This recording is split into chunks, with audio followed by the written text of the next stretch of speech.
கணவன் பாத்திரம், தகப்பன் பாத்திரம், தாத்தா பாத்திரம், இப்படி ஒவ்வொரு பாத்திரமாக எடுத்து நாம் கூத்தாடி நாடகமாடி கடைசியில் ஒரு நாள் பானையை போட்டு உடைச்சிட்றோம். அப்போ வந்த நோக்கம் என்ன? இறை அருளை பெற வேண்டும் என்பதுதான் வந்த நோக்கம். செஞ்சோமா? செய்யலை.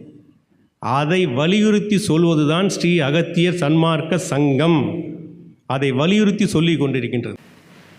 எடுத்த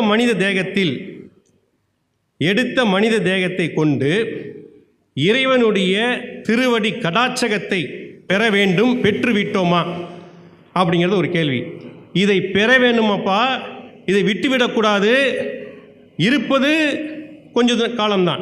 இந்த காலத்திற்குள் இந்த உடம்பை பயன்படுத்தி கொண்டு எல்லாமல்ல இறையருளை நீ பெற வேண்டும். அதை வலியுறுத்துவதுதான் ஸ்ரீ அகத்தியர் சன்மார்க்க சங்கம்.